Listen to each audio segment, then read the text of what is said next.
غامدی صاحب کو جماعت اسلامی سے نکال دیا گیا مگر وہ مولانا مودودی کو ایسے ہی یاد کرتے تھے جیسے ایک بیٹا اپنے باپ کو۔ غامدی صاحب نے جماعت اسلامی کے مقابلے پر تحریک اسلامی نامی جماعت بنا ڈالی۔ غامدی صاحب کے دوست کیسے اسلامی انقلاب سے مایوس ہو کر ان کا ساتھ چھوڑ گئے؟ غامدی صاحب کی ان گنت تنظیمیں اور ہر بار ناکامی کیوں ہوتی رہی؟ الطاف محمود نے کیسے غامدی صاحب پر سرمایہ لگا کر ان کی زندگی کو پرسکون کیا؟ غامدی صاحب کے خیال میں کیوں ڈاکٹر اسرار جاہل اور دینی علوم سے ناواقف تھے؟ شعیب منصور کی فلم خدا کے لیے میں نصیر الدین شاہ والے ڈائیلاگ غامدی صاحب کے لکھے ہوئے تھے۔ جاوید احمد غامدی فکری اعتبار سے منحرف اور گمراہ شخص ہے۔ غامدی صاحب کے کون سے نظریات کی وجہ سے ان کے قریبی ساتھیوں کا قتل کیا گیا اور پھر غامدی صاحب کو پاکستان سے ملیشیا جانا پڑا؟ غامدی صاحب امریکہ کیسے پہنچے اور کیسے وہاں پر ایک شاندار ادارے اور پرتعیش زندگی کا آغاز کیا؟ داماد اور بیٹے کیسے غامدی صاحب کے اداروں میں خدمات سر انجام دے کر پرسکون زندگی گزار رہے ہیں؟ میں ہوں اویس غوری اور آج میں آپ کو غامدی صاحب کی کہانی کی چوتھی اور آخری قسط سنانے جا رہا ہوں۔ اسکول کے زمانے میں میرا چونکہ فلسفے اور تصوف کا پس منظر تھا تو نویں جماعت میں ملحد ہو گیا ہوتا اگر ابوالکلام اور اقبال اور ابوالعلا مودودی نے اس وقت نہ سنبھالا ہو۔ جماعت کا پلیٹ فارم بتدریج ایک سیاسی پلیٹ فارم بنتا جا رہا تھا۔ جاوید احمد غامدی صاحب ہندوؤں کے ڈر سے وہاں بیٹھے ہوئے، لیکن وہاں دیکھ لیں وہ بیٹھے ہوئے ہیں، اب امریکہ چلے گئے تو وہاں ان کو سکون ہے۔ اگر آپ تحریریں پڑھ لیں مطلب ہے دیکھ رہے ہیں کیا ہو رہا ہے، صحیح ملیں گے عورت ہاتھ بڑھا دیں گے ہاتھ ملانے کے لیے، تو یہ ایک تہذیبی چیز ہے کیونکہ اسلام نے کوئی روکا نہیں اس چیز۔ غامدی صاحب سے پوچھا گیا کہ آپ قادیانی کافر ہیں؟ انہوں نے کہا میں مانتا ہوں نبی آخری نبی ہیں لیکن ہم کسی کو کافر کہنے کے ٹھیکیدار نہیں ہیں۔ میں ہر اس آدمی کو مسلمان مانتا ہوں جو اپنے آپ کو مسلمان کہتا ہے۔ مسجد کمیونٹی کا ادارہ ہے۔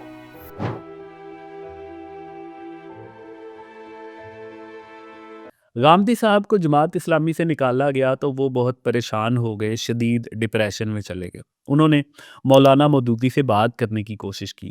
امیر جماعت اسلامی میاں طفیل محمد کو خط لکھ کر اپنا موقف بیان کیا مگر انہیں اس کا بھی کوئی جواب نہیں دیا گیا، اور اس کا نتیجہ یہ نکلا کہ غامدی صاحب جو اس سے قبل صرف مولانا مودودی کے نظریاتی ناقد تھے، کچھ سالوں کے لیے وہ اب جماعت اسلامی پر شدید تنقید کرنے لگے۔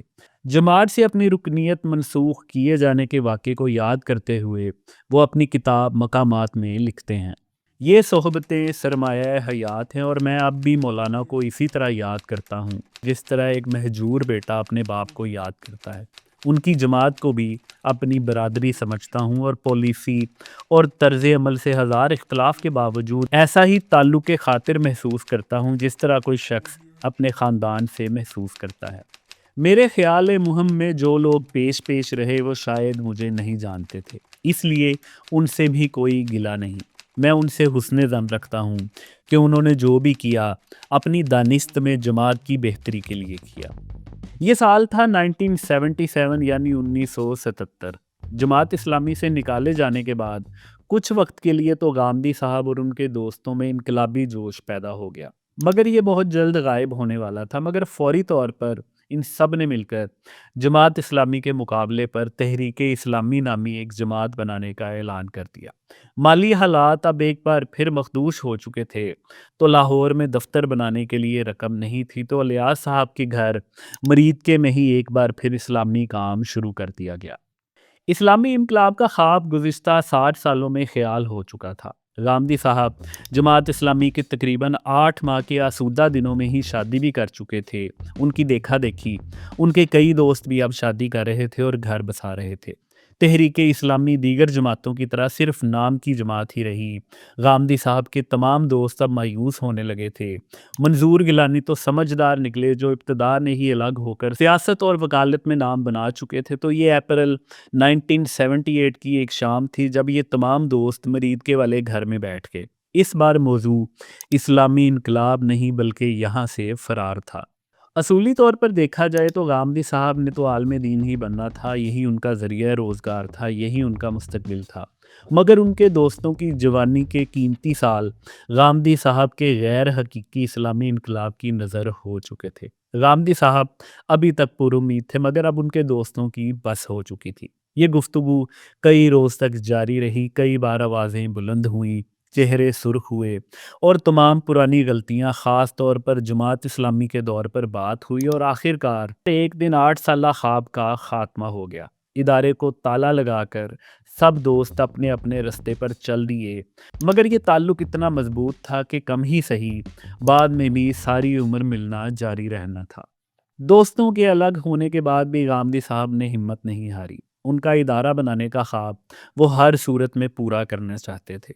1978 میں وہ ایک بار پھر ماڈل ٹاؤن لاہور شفٹ ہو گئے، مگر اس بار ان کی فیملی بھی ان کے ساتھ تھی۔ اچھی خبر یہ تھی کہ 1979 میں ان کے دوست مستنصر میر کے نام پر اشراق کا ڈیکلیریشن مل گیا، مگر یہ رسالہ اس لیے شائع نہ ہو سکا کہ کچھ معاملات پر مستنصر میر اور غامدی صاحب میں اختلاف ہو گیا تھا۔ یہی وہ سال تھا جب مستنصر میر پاکستان سے باہر منتقل ہو گئے، مگر وہ جاتے جاتے سول سروسز اکیڈمی میں غامدی صاحب کا نام دے گئے، اور یوں غامدی صاحب کے لیے روزگار کا ایک مستقل ذریعہ بن گیا، اور وہ اگلے 2 سال تک علوم اسلامیہ کی تدریس فرماتے رہے۔ لاہور میں غامدی صاحب کی روٹیشن جاری رہی، انہیں ایک بار پھر سلطان پورہ منتقل ہونا پڑا۔ فنانسرز کی تلاش جاری رہتی تھی تاکہ تنظیم بنائی جا سکے، اور اس کے لیے کئی بار بہت سمجھوتے بھی کرنے پڑتے۔ مثلاً 1980 یعنی 1980 میں انہیں ایک ایسا فنانسر ملا جس کا نام فروخ تھا، اور اسی نام سے یعنی فروخ فاؤنڈیشن کے نام سے ایک اسلامی تنظیم بنائی گئی، مگر یہ بھی نہ چل سکی۔ پھر امین احسن اصلاحی آگے بڑھے، اور غامدی صاحب نے ان کے حلقہ تدبر قرآن کو ادارے کی شکل دینے کی کوشش کی۔ تدبر کے نام سے سماحی رسالہ نکالا، مگر یہ ادارہ جیسے تیسے چلتا رہا اور غامدی صاحب کو یہاں سے نکال دیا گیا۔ پھر غامدی صاحب نے انصار المسلمین کے نام سے ایک تنظیم بنائی، مگر مالی وسائل اس کے بھی آڑے آ گئے۔ اب غامدی صاحب کی محنت رنگ لانے والی تھی۔ انہیں کئی تنظیموں کی ناکامی کا تجربہ تھا، انہیں معلوم تھا کہ اسلامی انقلاب کا خواب کتنا سچ ہو سکتا ہے۔ اب انہیں یہ معلوم تھا کہ پاکستانی عوام کو کون سا مذہبی منجن بیچا جا سکتا ہے۔ تجربہ ان کے پاس تھا، انہیں اب ضرورت تھی بس ایک ساؤنڈ انویسٹر کی۔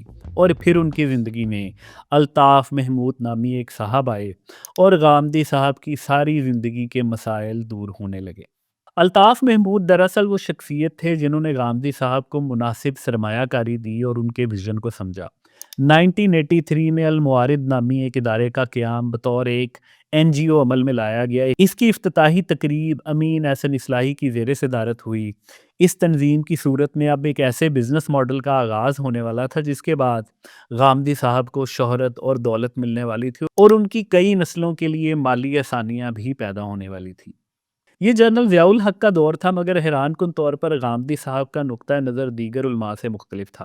اس وقت پاکستان کا ہر عالم افغان جہاد کے گن گانے میں مصروف تھا، مگر غامدی صاحب نے نہ صرف اس کی مخالفت کی بلکہ بطور ایک عالم دین اسے اسلام کے منافی قرار دیا۔ مگر جنرل ضیاء الحق کے دور میں غامدی صاحب کا کوئی ایسا سخت بیان مجھے نہیں مل سکا، مگر میں ان کے ہی کہے پر یقین رکھتا ہوں کہ انہوں نے جنرل ضیاء الحق کے امریکی جہاد کی کھل کر مخالفت کی تھی۔ بعد کے سالوں میں جب پرائیویٹ ٹی وی چینلز کا دور آیا تو غامدی صاحب نے کھلم کھلا جنرل ضیاء الحق کے افغان جہاد کو اس وقت کی اسٹیبلشمنٹ کا جرم قرار دیا۔ غامدی صاحب کے حالات بہتر ہونے لگے تو انہوں نے مستنصر میر سے اشراق شائع کرنے کی اجازت طلب کی، اور بعد کے سالوں میں ان سے یہ ڈیکلیریشن بھی خرید لیا۔ 1985 سے اس کا باقاعدہ قانونی شمارہ نکلا جو آج تک بلا تعطل جاری ہے۔ 1990 میں رینیساں کے نام سے انگریزی جریدہ نکالا گیا، وہ بھی آج تک مسلسل نکل رہا ہے۔ یہ وہ زمانہ تھا جب غامدی صاحب ابھی یہ یقین کرنے کی کوشش کر رہے تھے کہ ان کے برے حالات گزر چکے ہیں۔ 1987 سے 1991 تک ادارے پر مالی طور پر ایک برا وقت ضرور آیا کیونکہ الطاف محمود کو ایک بزنس ڈیل میں نقصان ہوا تھا، مگر یہ وقت بھی ایسا نہیں تھا کہ الطاف محمود صاحب ادارے کا کوئی کام رکنے دیتے۔ یہ پرنٹ میڈیا کا دور تھا، اور غامدی صاحب کی امین احسن اصلاحی سے فہم قرآن و حدیث کی تعلیم بھی جاری تھی، اور غامدی صاحب اب اصلاحی صاحب کے نظریات کے ساتھ مکمل طور پر اتفاق کر چکے تھے۔ اصلاحی صاحب کے نظریات کو دینی حلقوں کی طرف سے کوئی خاص پذیرائی نہیں ملتی تھی۔ ڈاکٹر اسرار تو برملا ان کے بارے میں کہنے لگے کہ یہ منکر حدیث کے پہلے درجے یعنی پہلی سیڑھی پر پہنچ چکے ہیں، اور واضح سی بات ہے کہ غامدی صاحب بھی آنے والے وقت میں یہی القابات پانے والے تھے۔ ان کی ساری علمی تشریح امین احسن اصلاحی سے ہی متعلق تھی، مگر اس زمانے میں جب ڈاکٹر اسرار کھل کر امین احسن اصلاحی پر تنقید کیا کرتے تھے تو غامدی صاحب اپنے استاد کی حمایت میں انہیں کھرے کھرے جواب دیتے ہوئے جاہل اور دینی علوم سے نابلد بھی قرار دیتے تھے۔ غامدی صاحب کے ڈاکٹر اسرار بارے الفاظ ملاحظہ کریں۔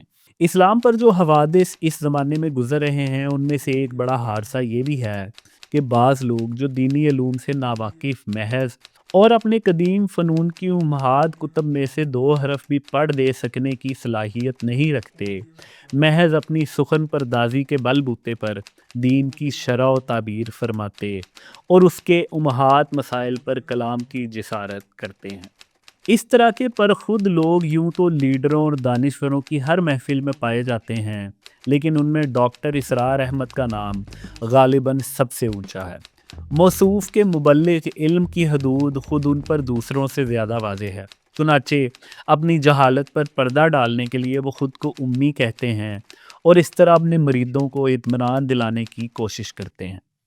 غامدی صاحب نے امین احسن اصلاحی اور دیگر دینی علماء سے جو علم حاصل کیا اس کا نتیجہ مگر ایسا نکلا کہ غامدی صاحب کے نظریات پاکستان کے تقریباً تمام مسالک کے علماء کو ہضم نہیں ہوئے، اور آنے والے دنوں میں انہیں منکر حدیث کہا جانا تھا اور ان پر یہ الزام لگنا تھا کہ وہ اپنا ایک الگ فرقہ بنانے جا رہے ہیں، مگر دراصل یہ تمام الزامات بے بنیاد تھے، کیونکہ غامدی صاحب اپنی فہم کے مطابق دیگر علماء کی طرح قرآن اور حدیث کی تشریح کر رہے تھے، اور ایسا ہی صدیوں سے ہوتا آیا ہے، اور اب تو علماء کی طرف سے قرآن و حدیث کی سینکڑوں الگ الگ تشریحات ہو چکی ہیں، اور افسوس سب کا مفہوم بھی الگ ہے۔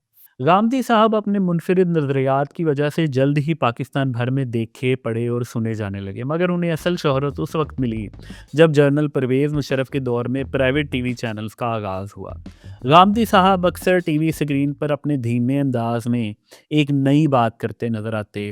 انہوں نے وہ باتیں کی جو اس سے قبل کسی عالم دین نے نہیں کی تھی۔ مثلاً انہوں نے کہا کہ مسلمان ہونے کے لیے یہ ضروری نہیں کہ اللہ کے بھیجے ہوئے تمام رسولوں اور انبیاء کرام پر ایمان لایا جائے۔ حدیث شریعت کا ماخذ نہیں، کبھی کسی رسول کو قتل نہیں کیا گیا۔ یاجوج ماجوج اور دجال دراصل مغربی مخلوق ہیں۔ حضرت عیسیٰ وفات پا چکے ہیں، قیامت سے پہلے اب کسی مہدی نے نہیں آنا۔ داڑھی سنت دین کا حصہ نہیں، عورت سے ہاتھ ملانا اسلام میں منع نہیں، موسیقی اور گانا بجانا جائز ہے۔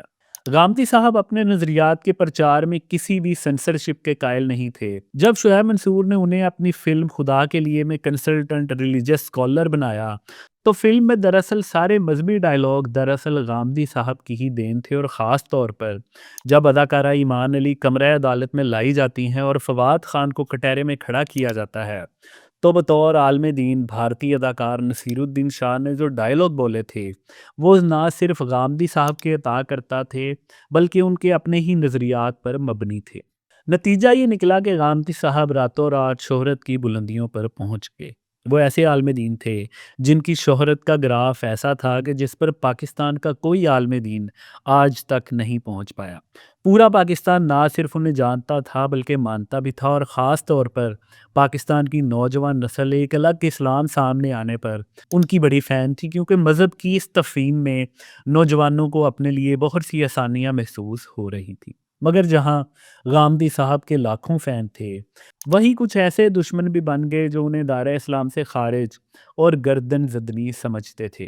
یہاں پر دارالعلوم دیوبند کے غامدی صاحب کے بارے میں خیالات ملاحظہ ہوں۔ جاوید احمد غامدی فکری اعتبار سے منحرف اور گمراہ شخص ہے۔ اس کی تحریریں پڑھنے اور اس کے بیانات سننے سے احتراز ضروری ہے۔ مذہبی حلقے غامدی صاحب سے متنفر تھے، مگر انہیں پاکستان میں پوری دنیا میں بہت عزت مل رہی تھی۔ 2006 میں انہیں اسلامی نظریاتی کونسل کا رکن بنایا گیا۔ 2009 میں انہیں پاکستان کے سب سے بڑے سول اعزاز ستارہ امتیاز سے نوازا گیا، مگر اب ایسے حالات آنے والے تھے کہ پاکستان میں ان کا رہنا ناممکن ہونا تھا، اور اگر وہ پاکستان میں مزید رہتے تو شاید اپنے دیگر ساتھیوں کی طرح ان کی زندگی بھی ختم ہو جاتی۔ ہوا کچھ یوں کہ غامدی صاحب اور ان کے ساتھیوں پر قاتلانہ حملے شروع ہو گئے۔ ان کے شاگرد اور تنظیمی ساتھی ڈاکٹر محمد فاروق خان اور ڈاکٹر عتیق الرحمان کو جان سے مار دیا گیا۔ ان کے ادارے کے ایک ساتھی سید منظور الحسن پر اس وقت حملہ کیا گیا جب وہ دفتر کے باہر کھڑے تھے، مگر وہ بچ نکلے۔ المعارض کو بند کرنا پڑا، مگر دیدہ دلیری اس قدر بڑھ گئی کہ ان کے ساتھیوں پر گھروں میں تشدد شروع کر دیا گیا، اور آخرکار یہ فیصلہ ہوا کہ غامدی صاحب کو اب پاکستان چھوڑنا پڑے گا۔ یہ 2010 کا سال تھا جب غامدی صاحب پاکستان چھوڑ کر ملیشیا چلے گئے۔ اس وقت تک ان کے ادارے کے مالی وسائل کا اندازہ آپ اس عمر سے لگائیں کہ وہ نہ صرف خود باہر گئے بلکہ اپنے قریبی ساتھیوں کو بھی ساتھ ہی لے گئے، مگر ملیشیا ان کا عارضی ٹھکانہ تھا۔ انہوں نے وہاں جا کر کسی دوسرے ملک میں پیر جمانے کی کوشش کرنی تھی۔ انہوں نے ساری دنیا کے دورے کیے، پھر 2014 میں امریکہ کے ایک دورے میں انہیں کچھ ایسے لوگ ملے جنہوں نے وہاں پر ان کا ادارہ رجسٹرڈ کروانے میں ان کی مدد کی۔ پھر غامدی صاحب کا اکثر وقت امریکہ میں گزرنے لگا۔ انہوں نے ملیشیا کی شہریت حاصل کر رکھی ہے، مستقل رہائش ان کی ملیشیا میں ہی ہے، لیکن وہ 2014 کے بعد زیادہ وقت امریکہ میں گزارتے ہیں۔ انہوں نے امریکہ میں سیاسی پناہ کے لیے کوئی درخواست نہیں دی، بلکہ وہ وزٹ ویزے پر امریکہ میں قیام کرتے ہیں، اور یہ قیام ایک طرح سے مستقل اس وقت ہو گیا جب 2019 میں انہوں نے امریکہ کی دوسری سب سے بڑی ریاست ٹیکساس کے امیر شہر ڈلاس میں المعارض امریکہ سینٹر قائم کیا۔ غامدی صاحب اور ان کے وفادار دوستوں نے 1970 میں پاکستان میں اسلامی انقلاب کا جو خواب دیکھا تھا وہ تو پورا نہ ہو سکا، مگر غامدی صاحب کا ایک کامیاب اور کاروباری منافع بخش ادارہ بنانے کا خواب ضرور پورا ہو گیا۔ غامدی صاحب کا یہ خواب بھی پورا نہ ہو سکا کہ وہ ایک ادارہ بنا کر اپنے قریبی دوستوں کو ساتھ رکھیں، یہ ادارہ ان کی مالی ضروریات اٹھانے کے قابل ہوتا، مگر غامدی صاحب کے دوستوں کی 8 سالہ قربانی کا ثمر آج غامدی صاحب کا خاندان اور ان کے رشتہ دار کھا رہے ہیں۔ غامدی صاحب کی 3 بیٹے اور ایک صاحبزادی ہیں۔ ان کے داماد حسن الیاس المعارض کی آفیشیل ویب سائٹ کے مطابق ادارے میں اسسٹنٹ فیلو ہیں، لیکن ہماری اطلاعات کے مطابق وہ غامدی صاحب کے جانشین ہیں، اور دراصل ادارے کے ہر اہم معاملے میں انہی کا حکم چلتا ہے۔ غامدی صاحب کے 3 بیٹے معاذ حسن غامدی، جواد احمد غامدی اور جنید احمد غامدی ہیں۔ یہ تینوں بیٹے ہی ان کے ادارے المعارض سے کسی نہ کسی طرح منسلک ہیں۔ معاذ حسن غامدی کسی زمانے میں اشراق کی ادارت سنبھالتے تھے، مگر وقت کے ساتھ ساتھ یہ ذمہ داری ان سے لے لی گئی، اور اب المعارض پاکستان اور اشراق کی ادارت جواد احمد غامدی کے پاس ہے۔ تیسرے بیٹے جنید احمد غامدی بھی المعارض سے ہی منسلک ہیں، اور یہ اشراق کی مجلس علمی میں بھی شامل ہیں۔ غامدی صاحب نے نئے نظریات دیے، جدید ٹولز کا استعمال کیا، سوشل میڈیا کا استعمال کر کے ایک ادارہ بنایا، لیکن در حقیقت ان کا یہ ادارہ پرانے اداروں سے سائنس اور ٹیکنالوجی کے استعمال کے علاوہ کچھ مختلف نہیں۔ یہ ادارہ کھالیں بھی اکٹھی کرتا ہے، یہ ادارہ چندہ بھی لیتا ہے، اور عوام کے اسی چندے کے پیسے سے یہ ادارہ چلتا بھی ہے۔ غامدی صاحب ابتدا سے سادہ طبیعت کے مالک رہے ہیں، ان کا ادارہ مگر اب مالی طور پر مستحکم ہو چکا ہے، اور وہ امریکہ اور ملیشیا میں ایک آرام دہ اور پرتعیش زندگی بسر کر رہے ہیں۔ حیران کن طور پر غامدی صاحب کے اپنے نظریات کے مطابق یاجوج ماجوج مغربی اقوام ہیں، اور غامدی صاحب کو یہ مغربی اقوام یعنی یاجوج ماجوج اتنے راس آئے ہیں کہ وہ انہی کے درمیان رہ کر پھل پھول رہے ہیں، اور اپنے ادارے کو ہر نئے دن ترقی کی نئی منازل پر گامزن کر رہے ہیں۔ اگر آپ کو جستجو کی یہ ویڈیو پسند آئی ہے اور آپ اسی چینل کی کوئی دوسری ویڈیو دیکھنا چاہتے ہیں تو اسکرین پر نظر آنے والے اس لنک پر کلک کر سکتے ہیں۔